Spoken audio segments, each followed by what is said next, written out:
Hi, this is Gary Chalk, and you're listening to the Geekcast Radio Network. My name is Adam of GRAYSKULL. When good is threatened by the power of Eternia,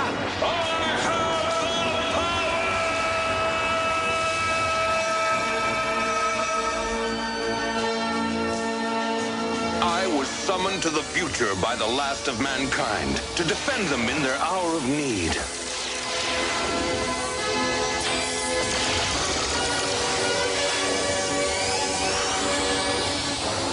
But my old enemy, Skeletor, followed me. Now, here in the future, he has found new allies to help him in his never-ending fight against all that is good. Yet on Primus, I too have found new brave friends and a new family. Thus, with the power of the good and the way of the magic, we struggle against the forces of darkness. Good against evil. The battle continues. Hello, this is OptimusSolo, and welcome to the 86th chapter in our Powers of GRAYSKULL series. With me for this journey into the Masters of the Universe franchise, once again, I've dragged him along, TFG1Mike. Nope. Just nope. Not so even. You're not ready for another trip to space. Hell no. No. Too bad. We're going anyways. Shoom. All right, in this episode of Masters in Space, we'll be giving you our thoughts on the next 3 episodes of the series. Episode 10, The Festival of Lights. Seems festive. Episode 11, The Gift, and episode 12, Skeletor's Victory, a hidden 2-parter. So we hope you're ready, because it's time, Mike. I'm sorry, but we're going back to space. Thus, with the power of the good and the way of the magic. All right, first up is episode 10, The Festival of Lights, October 1990, going back to Mr. Jack Olesker. A solar eclipse occurs on Primus, I'll be damned, and a large celebration is being planned in the form of a galactic rodeo show. What the But Skeletor is planning to take advantage of the opportunity. We have solar eclipses, we have a galactic rodeo show, and we have Skeletor looking for his prime opportunity to pounce. What do you think of the Festival of Lights? I would rather watch the Festivus for the Rest of Us from Seinfeld. Here's the thing. We, not too far off in the past had a solar eclipse in our real world, right? Mm-hmm. And my suggestion would be, if you want to enjoy the new adventures of He-Man, next time the eclipse rolls around, which is like 2024 or something like that, make sure you look straight into that fucking sun, because that's the only way that your eyes are going to enjoy this series. Yep. And see, here's the thing, okay?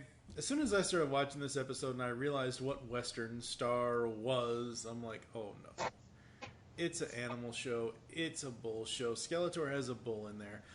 I would rather bring TV's Mr. Neal in here and the 3 of us talk about the classic Looney Tunes short, Bully for Bugs. This is the one where he goes up against the big bull, where he's trying to get to the Coachella Festival, or he's trying to get to the Carrot Festival in Coachella, and he takes a wrong turn, doesn't take the left turn in Albuquerque, and he ends up fighting this bull down in Mexico.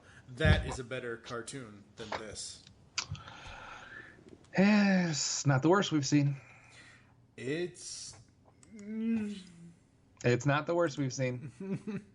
I honestly think, going into my better favorite moments or whatever, I like the premise, not as explained in that synopsis, but I like, as you're watching the episode, how it shapes up. Like, it seems interesting from that aspect. If I was just to read that plot synopsis, I would not be interested. I think we do get to see quite a bit of the supporting cast, which is good again. I think this honestly could have been a 3-parter. Like, it seems like it's that big of a scale that they could have really drawn this out and made it more of an entertaining, interesting thing. But because it's not a 3-parter, it fails a little bit. There is one saving grace for this episode, and he goes by the name of Sagittar or Sagittaire. I don't know, Sagittarius, whatever. I guess. But because that is the first character that has somewhat looked like he could have been in the Filmation series. Yeah. So that's my good moments. Anything for you? A Western ep. Okay, great. But at least Skeletor talking as a Westerner is kind of funny. Yeah. That was, on the scale of, Buford Tannen from Back to the Future 3. The He-Man bull scene, as I already said, reminds me of Bugs Bunny, Bully for Bugs. Slushhead likes westerns. Okay, then. Slushhead, we're getting a little bit more into your character there. A little too much of a look. Yeah, I mean, overall, this isn't... It's not the worst, but it's not by any means a good episode. It's middle ground, bordering on bad. I think I must be grading on a curve or something. Why? Because I'm giving these episodes positive ratings. It seems like I should be happy, but it's like, I guess I'm just glad that they're not even worse than they are. So, I mean, yeah, this is not a bad episode. I don't have any Snake Mountain moments anyways, because nothing angered me. And when it comes down to hardware, it's just all about Sagittarius for me. He gets a power sword and nobody else gets shit. I'll give one to him, and I'll give one to Skeletor. I gotta give one to Skeletor every episode at this point. Skeletor is the best part of it. I mean, come on. You know, he does have some good lines in this. Not as many as he's had in the past, but yeah. Still. What about a grade for you? 2.5. I'm a little bit higher, like normal, except for one episode last time. I'm at 3.5. So 3.5 for me. I thought it was an interesting enough episode. We got to see some supporting cast. We got to see Sagittarius, which is one of my favorite characters so far. Hope we get to see more like him. So 3.5. All right. That means it's break time. But when we come back, don't worry. I got a gift for you. Ew. Messy. Thus, with the power of the good and the way of the magic. Next up is episode 11. It's called The Gift. October 1990. Jack Alesker. Nothing's changing. Flog surprises the inhabitants of Primus with an unexpected peace offer and gives them a gift to prove his goodwill. Similar about that whole, I guess, giving the peace or whatnot, but a two-parter. Yeah. So, key episode for Flog and Master Sebrian, according to the people that know stuff about this series. What did you think about this beginning of this two-parter with the peace offering from Flog? I was underwhelmed. Because this isn't your standard, you know, Anchors Aloft Part 1, Part 2. Like we said, it's essentially a hidden two-parter. Like, if they would have named it like the same thing and just said Part 1 and Part 2, like, I was like, by the end of this, and I'm watching, I'm like, wait a minute, it's over? Really? You mean I have to go and watch the next one now? Like, immediately? Because this is the end of one half of a full hour episode or something? Like, what the hell? Work. Yeah. And again, the plot, this is the second time so far that we've had, you know, the villains wanting peace, and then obviously they're up to something. You know? Yeah. I mean, you could have called this thing Skeletor's Master Plan Parts 1 and 2 and just substituted Megatron for Skeletor. I guess. If you wanted to get a better series involved. I like the two-parter idea. I like the grand scale of what we have going on. My biggest problem with this is it is an exact ripoff of a Star Trek episode, The Trouble with Tribbles. Because he gives them this gift, which is basically a little furry animal pet type thing that everybody wants, and then it multiplies, and we have them, you know, everywhere, and then they turn out to be a dangerous, you know, creature that's going to wreak havoc on the civil population. That's exactly what happened in the Tribbles in the original Star Trek series. So it is so much like that episode that I had to take some points off for the lack of originality and the lack of acknowledging that that's what you're doing here. Yeah. So that leads me right into a Havoc staff, which is going to go to Jack Alesker for ripping off Star Trek. Like, if you're going to rip off something, like, use the idea, but do it a completely different way. They almost even fucking look like Tribbles. So it's just bad from that standpoint. I did like He-Man and Skeletor, though, so I'll give them both a power sword. Mm-hmm. What about you? For me, Skeletor and He-Man gets power swords for their cheesy lines in this one. I'll give a Havoc staff to Jack Alesker because can we get other writers, please? Like, seriously. He's clearly not doing it, guys. You look at Filmation, both of them. You know, you had Larry DiTillio, you had Bob Forward, you had J. Michael Straczynski, you had all these people, and we've got one guy writing every single episode. And he's not. Okay. And he's not a well-renowned cartoon writer. Yeah, no. Just put it that way. Yeah, no. What do you got for rating, sir? 1.5. Wow. You didn't spew that much hate towards it. I didn't think we were going down that far. I still like the idea that it's a grand scale. It's a two-parter. There's some things to like. So I'm at a 3, but I am just stuck in this no man's land between like 2.5 and 3.5. I gave it a 1.5 because I didn't know it was going to be a two-part. Like, I was like, wait, where's the rest of the episode? And then I had to switch over to the episode 12 to get that. I'm like, no, you should have told me this in the beginning. That way I would have expected it. And it's like, oh, fuck. Well, let's do that same thing. Let's switch over to episode 12 right after this break. Hey everyone, this is the Music Man 08, one of the co-hosts of Beyond the Night with TFG1Mike. Would you like to hear variety? Would you like to hear it out of the clear blue sky? If you've said yes to both these questions, then head on over to www.sky106.net and why don't you check out the schedule to find out when your favorite DJs are on. You may also fill out an application, follow us on Twitter, send us feedback, and tune in with your media player of choice. You may also add us to Skype. That website again is www.sky106.net, where everything is out of the clear blue sky. Last episode of today, episode 12, Skeletor's Victory. October 1990. Guess who it's written by? Jack Olesker. After fooling Primus with their offer of peace, the mutants finally succeed in conquering the planet.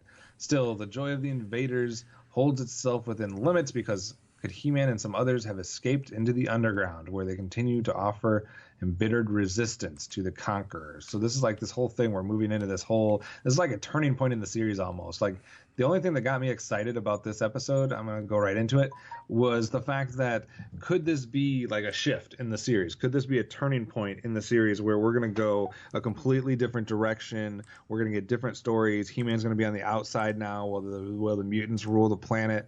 Like, that's what I was hoping for. I don't know if that's going to be a thing that they're going to carry forward or if this is just one-parter and, a one-off and we're going to go right back to things as usual.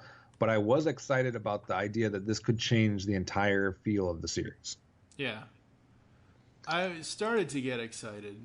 And then, And I do like this. Out of the two-parter here, this one is the better of the two, obviously. Right. And I did very much like it. I still enjoy how Skeletor always manipulates Flog. I think that's he's like, no, Flog, this is not my plan. This is your plan. I'm just helping you out with it, and that whole thing. Because again, I think I could be wrong, and I probably am, but I think they're building us. Fuck you. I think they're building us up to eventually Skeletor just being like close to the end of the series, just being done with Flog and just taking over himself or something. I don't know. Well, I hope that happens long before the end of the series. I hope that happens real soon. But this is like an episode. It almost has the feel of like a season ender. Like this is how one season would end, and we would completely shift to a different type of season going forward. But it's happening in an episode like whatever this is. A 12, so I know we did this before in Filmation He-Man because he had to do it a lot more than he has to do it here. He intentionally changed it. Like, I know he's changed back and forth between Adam and He-Man before in the previous 11 episodes, but in this one, in this second part here, he intentionally changes back into Adam because Adam is not the one who's being hunted and wanted and all of that. So I did like that. Nice. He needs no papers. Oh God. These are not the droids you're looking for. Move along. Really? Seriously, Olesker? Come on. But the cool thing, the reason why I have that in my good moments is the coolest thing of how they did it. It was the sorceress that did it through He-Man's eyes or Adam's eye. Like, I thought that's why I wrote that down. It wasn't because it was ripping off Star Wars. It was because of how they conveyed right the thing. Yeah. You read my mind because the only thing I had was the transforming back to Adam. I definitely picked up on that right away and wrote it down. Like I enjoyed the fact that he had to do that. So that was probably my favorite part. And then just kind of like I said, just the grand scale and the idea that maybe this was going to be a turn for something different. I do have a power sword for He-Man. He was the one that stood out today for me. He-Man and Skeletor again for their lines. Havoc staff, the damn scientists, all of them. I don't care which, the entire friggin' group. They all need to be brained with Havoc staffs. Oh my god, I just can't stand those characters. Yeah, I agree. And for rating, I am, like you said, higher on this one than I was the first part. So I'm going to go all the way up to 3.5 for this episode. That's scary. We're at the same thing. I'm at 3.5 as well for this because it was much better than the first part. Hey, we're ending on a positive note. See, we don't hate things just to hate them. We're giving them a shot. If it's a good episode, we'll say it's a good episode. And I guess this qualifies as one of the few so far. So, yeah. I mean, we're ending on a good note. Episode 12, let's completely shift the tone of this series. Let's let the mutants rule the planet, and let's have He-Man be part of the rebellion. I'm all for it. Yeah, we just need She-Ra and Bo and Cowl and Orko and... Anybody to help would be nice. Yeah. Let's bring back some people from Eternia. Let's transport them back to this world. Let's actually just fuck this world. Let's go to Eternia. Yeah. Let's travel there and reset the whole. Since you're not wanted, you're on the outskirts. You lost. The mutants won. Go back to Eternia. Well, if Master Cerebrian and the rest of the people of Primus lost, and the mutants kicked them off the planet or enslaved them or whatever else, He-Man could come in on a holo ship. Just take them all back. No, listen. He-Man could come in on a holo ship that looks exactly like Primus on the inside, mass shift them all and just take them to Eternia and say, oh yeah, your planet exploded, or basically just pull a Star Trek. I mean, seriously, you're already doing it so far anyways. Just take them back to Eternia. Let the mutants have this world. Is it really worth it? I mean, I think the people are worth it, some of them, anyway. No, I'm saying take them all. Take everybody to Eternia. Whatever. Yeah, exactly. Get off the shithole. I'd love to see Flipshot and Mechanic have a team up. That'd be funny. That'd be super funny. Let's have Slushhead meet Merman. Come on, let's do it. All right, we're gonna take a final break, and we'll be back to close this crap shootout and to preview what's ahead in this fantastic series. On the Simplistic Reviews podcast, we talk movies, we talk TV, we talk... Hello, Julie, what the heck are you doing? Trying to make our spots sound more exciting by adding explosions. Yeah, I'm pretty sure you could have got the point across with sound effects, not the real thing. Car. Download the show on iTunes or at simplisticreviews.blogspot.com. I'm sure your insurance company will cover that. No, they won't. No, they probably won't. All right, we are back. Anything you want to say before I end our nightmare here today? I mean, we ended on a positive note. I guess I'll look forward to the next set of 3 episodes for a minute. Mm-hmm. For about a half a minute. Yeah. Thank you for listening to the Masters in Space today. If you'd like to get in contact with us, leave feedback for the show, there are several ways to do so. Visit the website, geekcastradio.com, where you can comment on this and all of other episode posts. Leave the show's feedback in iTunes. Please do not judge us on this part of the podcast alone. We spent 5 years on Filmation. Judge us on that. Follow us on Twitter. You can follow at Pow of Grayskull for the show, at Geekcast Radio for all the other network updates. I am at TFG1Mike. What is your Twitter? Follow me at OptimusSolo, and I would just like to bookmark this episode. Anytime someone says all we were doing was negative, we'll look back to this one. We said something positive. Yeah, we did. We hope you enjoyed this episode today, and don't forget to join us in our next adventure when we will take a look at the next 3 episodes of the New Adventures of He-Man, those being He-Man in Exile, The Seeds of Resistines? Resistance. I was going to say, that's misspelled. And the Battle for Levitan, or Levitan, or whatever the hell. Sounds like we're gonna keep the Resistance angle going, at least for a couple episodes. Yep. For now, I am TFG1Mike with... OptimusSolo for the power and magic of glory. I don't know what the line is. By the power of the... out of my head.